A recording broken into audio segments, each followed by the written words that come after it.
Ya, baik. Bismillahirrahmanirrahim. Assalamualaikum warahmatullahi wabarakatuh. Selamat pagi teman-teman semua.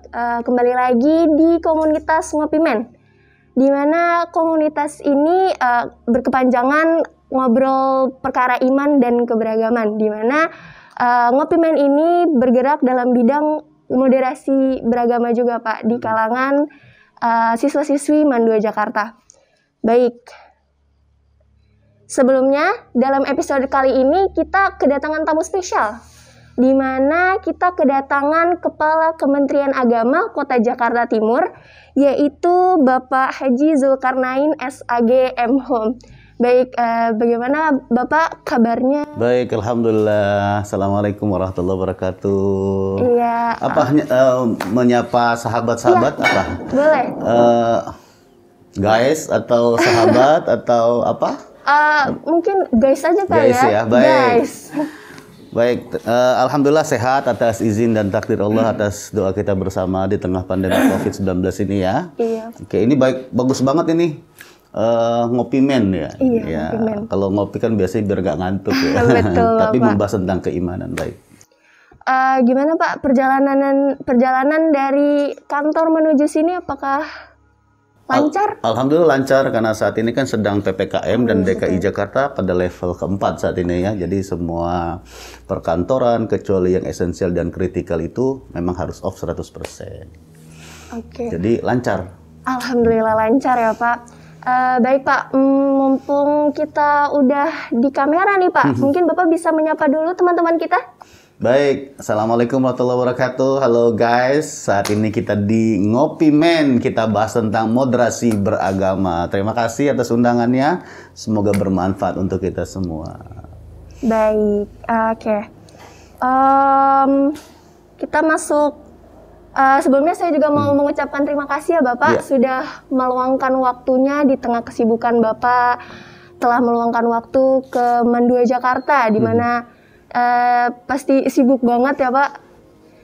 Kita juga sangat berterima kasih kepada Bapak juga yang berkenan hadir untuk mengisi acara kita nih pada hari ini di komunitas kita.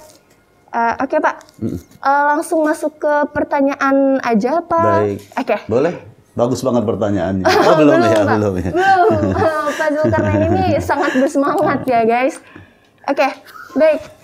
Jadi Pak, untuk pertanyaan pertama, seperti yang kita ketahui, moderasi beragama ini belakangan ramai dibincangkan di mana-mana. Bahkan sekarang dari tahun sebelumnya pun dalam kurikulum dicantumkan moderasi beragama untuk anak baru.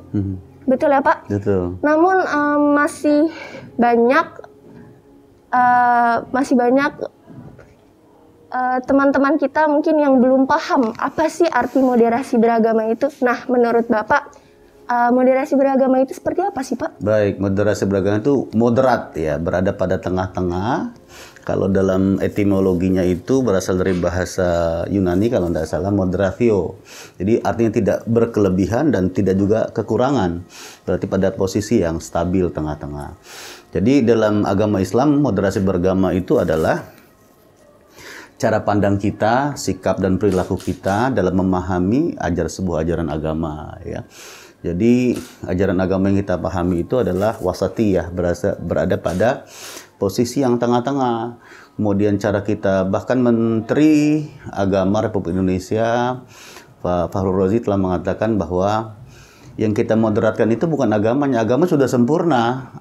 Al-yauma akmaltu lakum dinakum wa atmamtu alaikum nikmati wa raditu lakum Islam madin. Udah sempurna, agama nggak perlu dimoderasikan. Tetapi pemeluk agamanya itu, umat beragamanya yang harus kita moderatkan. Artinya kita cara bersikap, bahkan kata Menteri Agama tersebut adalah berkomunikasi dengan internal umat beragama dengan antar umat beragama itu harus berada pada posisi yang saling menghargai, berlaku adil gitu ya. Jadi ada toleransi di dalamnya. Jadi moderasi beragama itu adalah kita bagaimana cara kita bersikap dan berperilaku, cara pandang kita untuk kita menebarkan ada 4 pilar. Yang pertama adalah tawassut, berada bertengah-tengah. Ada juga namanya ta'adul, bersikap adil. Siapapun dia, kita tidak lihat dia agama apapun, ras apapun, suku apapun. harus bersikap adil dan kemudian juga tawazun, seimbang. Jadi kita hidup dunia itu jangan hanya mementingkan kebutuhan akhirat saja, tapi walatan sanasibaka minad dunya. Jangan lupa bahwa ada kita juga kewajiban di dunia ini. Nah, terakhir adalah tasamuh. Tasamuh itu adalah toleransi. Intinya adalah moderasi beragama ini adalah bagaimana cara kita, atau moderasi beragama adalah sistem yang kita gunakan atau strategi yang kita gunakan dalam merawat Indonesia, keindonesiaan yang multikultural. Gitu. Baik, terima kasih atas penjelasannya, Pak. Gimana teman-teman? Tadi kita udah dengar penjelasan dari Pak Zulkarnain mengenai arti dari moderasi beragama. Namun sebelum saya menyimpulkan, mari kita lanjut untuk pertanyaan kedua ya. Baik Bapak, untuk pertanyaan kedua, bagaimana sih Pak saran Bapak dalam strategi mensosialisasikan moderasi beragama ke generasi Z? Generasi Z itu generasi milenial ya? Iya betul ya? Bapak, generasi zaman now, bukan iya, zaman old gitu ya. Zaman old lu gue gitu. Baik, kalau untuk bagaimana mensosialisasikan, yang pertama kita dari diri kita sendiri harus memahami apa sih moderasi beragama itu. Jadi kita harus menggali ilmu tentang moderasi beragama agar kita tidak salah untuk mensosialisasikan kepada orang lain. Setelah kita melakukan pelatihan, kalau ASN kita di pemerintah Republik Indonesia ini moderasi beragama sebenarnya untuk seluruh aparatur sipil negara, seluruh kementerian diperintahkan oleh Presiden untuk mensosialisasikan ini, tapi memang Menteri Agama diberikan sebagai penggerak yang utama ya. Jadi program prioritas adalah Menteri Agama kita itu salah satunya adalah penguatan moderasi beragama. Nah, jadi bagaimana mensosialisasikan setelah kita memahami tentang moderasi beragama, mengikuti pendidikan dan pelatihan, kemudian kita diseminasikan kepada orang lain. Nah, kalau kita di Kementerian Agama itu kepada seluruh pejabat awalnya, kemudian kepada seluruh staf, kepada seluruh penyuluh agama, kepada guru-guru, kepala madrasah, kepada siswa-siswa, agar muatan moderasi beragama ini ada di setiap linier, di setiap aktivitas kita dalam keseharian. Jadi diseminasi itu adalah bagaimana kita bisa memberikan informasi kepada orang lain secara baik dan benar dan dipahami dengan baik juga oleh mereka yang objeknya, dan kemudian mereka bisa mengimplementasikan dalam kehidupan sehari-hari gitu. Jadi siapapun, setiap manusia, umat beragama, agama apapun, harus dia melaksanakan moderasi beragama, karena itu adalah pilar yang utama untuk menjaga kebinekaan kita, persatuan dalam sebuah perbedaan, menjaga toleransi sehingga akan tercipta kerukunan internal umat beragama, antar umat beragama dengan pemerintah. Oke, baik. Lanjut ke pertanyaan berikutnya ya Bapak. Untuk pertanyaan selanjutnya yaitu bagaimana implementasi moderasi beragama di lingkungan madrasah? Baik, di madrasah itu yang pertama yang harus memahami moderasi beragama, yang pertama kepala madrasahnya dulu, kemudian dewan pendidiknya ya, tenaga kependidikan, guru-gurunya dulu, kemudian baru diseminasikan kepada siswa-siswa. Nah, bisa dilakukan sosialisasi itu termasuk di dalamnya memasukkan materi moderasi beragama dalam kurikulum bahan ajar. Itu yang terpenting, karena memang harus tersistem dengan baik. Karena generasi muda milenial ini, ya teman-teman, sahabat-sahabat, guys kita ini yang milenial ini, yang sangat syarat menjadi objek dari mereka-mereka yang tanda kutip radikalisme untuk penyebaran paham itu. Jadi dimulai dari generasi muda ini harus kita bentengi dengan moderasi beragama. Itu salah satunya adalah memasukkan dalam kurikulumnya, pendidikannya, kemudian terus digelorakan dan menjadi kepala madrasah, guru-guru menjadi teladan, memberikan contoh bagaimana dia bisa menghargai, berlaku adil kepada siapapun. Jadi sebuah perbedaan, sebuah keniscayaan, tetapi keadilan, keseimbangan, kemudian kebersamaan, toleransi, menghargai itu harus dilakukan kepada siapapun. Itu dimulai dari kepala madrasah, guru, dan kemudian dimasukkan ke dalam bahan ajar itu. Oke. Makanya ya Pak, kemarin sempat di Matsama itu selalu ada materi tentang moderasi beragama. Oke, baik. Untuk pertanyaan terakhir nih Pak, seperti yang kita ketahui, kasus yang terakhir Zakiyah Aini. Kita lu aja kali, enggak ya? Gimana kasus Zakiyah Aini Pak? Kebetulan dekat sekali ya Pak dengan lingkungan Mandua ini, di mana tempat tinggalnya di Kelapa Dua Wetan. Kasusnya seperti apa itu? Jadi kasusnya itu di mana di dalam surat wasiatnya ini tertulis bahwa si Zakiyah Aini ini menggunakan dalih agama untuk menyerang, untuk berjihad, ya, untuk berjihad, untuk kemarin menyerang Polres ya, menyerang Polres. Mungkin Zakiyah Aini juga termasuk ke dalam generasi milenial ya, ke kaum milenial sama seperti saya. Mungkin Bapak bisa memberitahu ya. Bagaimana sih Pak? Tahu apa tempe nih? Bagaimana cara untuk memilih ustadz yang moderat? Karena Zakiyah Aini ini mungkin terlalu bersemangat dalam beragama, namun salah dalam mengartikannya Pak. Jadi bagaimana Pak cara memilih ustadz yang moderat seperti itu? Memilih ustadz yang moderat itu seperti memilih saya dong. Cialah, enggak ya. Jadi memilih ustadz yang moderat artinya kita lihat dari sikap keseharian ustadz itu. Kita lihat background pendidikannya, sekolah di mana. Kemudian juga dalam kesehariannya seperti apa. Ada tanda-tanda yang tidak boleh kita ikuti adalah inklusivitas. Menginklusif. Mereka merasa paling benar, memiliki pemahaman yang merasa seakan jadi Tuhan itu diseret, Tuhan itu yang maha mulia, yang maha agung, diseret adalah subjektivitas manusia, ustadz-ustadz tadi, untuk membenarkan pendapatnya atau pahamnya. Memahami teks agama, suci agama, ya tadi bagaimana menafsirkan sebuah hadis, kemudian ayat Al-Quran, ya kemudian itu dilepaskan dari konteks kebahasaan, kemudian sosio-psiko historisnya. Ada asbabun nuzul ayat, ada asbabul wurud ayat. Jadi dia menafsirkan ke dalam kelompok-kelompok dia sendiri secara parsial-parsial. Nah, contoh seperti jihad. Di awal dikata jahada, 3 kata. Padahal ketika perang, itu kan diartikan perang aja itu. Jihad bagi mereka, teks suci agama jihad tadi itu diartikan secara picik lah ya, dengan mereka mengatakan hanya jihad itu perang. Yang tadi kan berperang, berjihad. Padahal ketika perang Badal Kubro yang begitu pasukan muslim meninggal dunia, sahabat Rasul. Kemudian tapi mulai kemenangan. Itu mereka udah sangat sulit kan?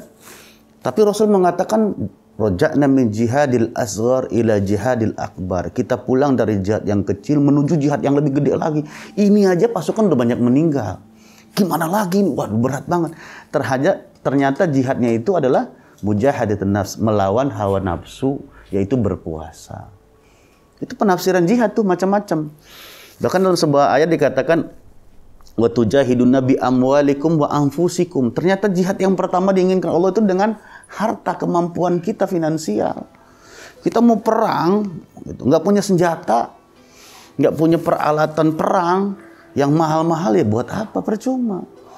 Lebih baik kita kuasai ekonomi sebuah negara, ya kan, untuk dunia, sehingga kita merdeka dan lebih bahagia dibanding kita jihadnya tadi kita dengan diri kita, nyawa kita dan lain sebagainya. Nah, artinya memilih ustadz tadi yang tidak mengeksklusif, yang tidak merasa paling benar, kemudian menafsirkan ayat atau hadis tadi sesuai dengan keinginannya saja, tanpa melihat konteks kebahasaannya, tanpa melihat konteks sosio-psikohistoris keluar ayat atau hadis tersebut.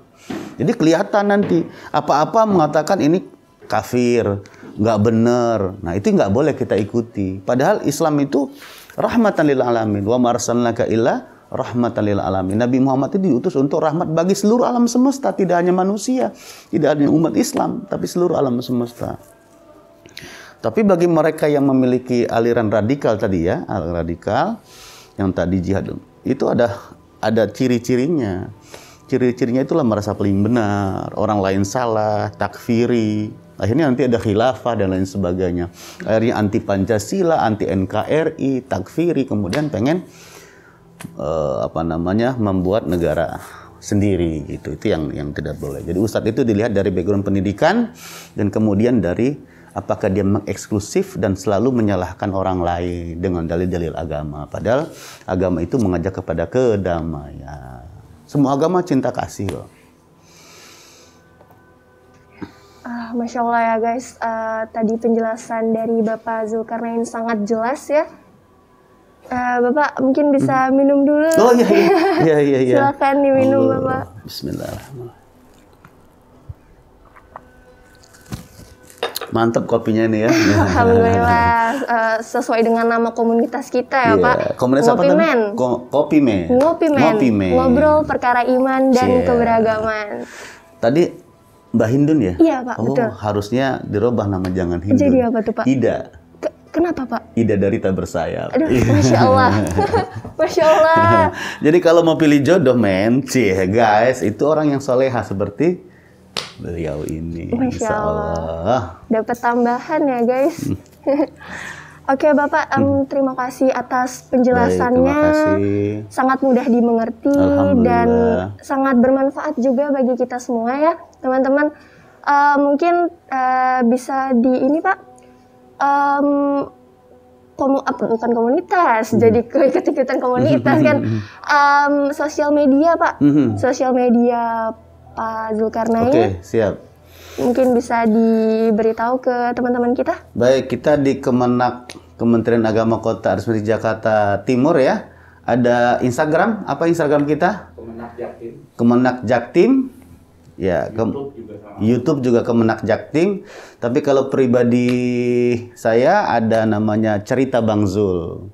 Cerita Bang Zul, kita mengupas dari from zero to hero, from anything to be something. Dari orang yang nggak punya apa-apa, bersama Allah dia bisa berhasil. Itu Cerita di YouTube, Bang Pak. Zul YouTube.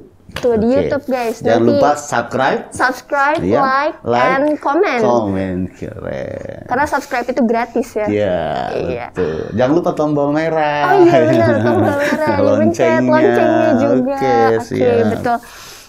Oh ya Pak, kita juga komunitas Ngopi Men ini punya sosial media ya Pak? Alhamdulillah. Apa itu? Iya, jadi kita baru punya Instagram, kita aktif di Instagram yaitu di @ngopi saya jadi lupa kan. Kebanyakan ini apa?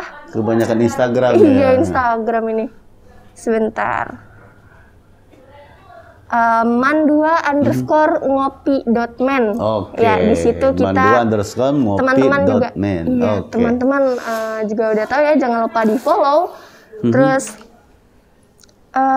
sepertinya sudah ya Pak. Terima kasih atas penjelasannya, terima kasih atas waktunya. Baik, sama-sama. Terima kasih juga untuk telah hadir di Man 2 Jakarta. Terima kasih sudah menyapa teman-teman. Ya, terima kasih Bapak. Terima kasih. Saya juga mohon doanya ya Bapak untuk bisa lanjut di tahap 50 besar. Kan sekarang masih duta moderasi. Iya, calon Pak. Calon duta moderasi. Ya, semangat ya. Mohon doanya semuanya, para sahabat-sahabat semuanya. Insya Allah berkah. Baik. Oke, baik. Oke teman-teman. Selesai sudah acara kita pada pagi hari ini. Alhamdulillah kita mendapatkan banyak ilmu ya dari Pak Zulkarnain. Mungkin sekian dari saya, kurang lebihnya mohon maaf. Wabillahi taufiq wal hidayah. Assalamualaikum warahmatullahi wabarakatuh. Waalaikumsalam. Terima kasih Bapak. Sama-sama. Hindun.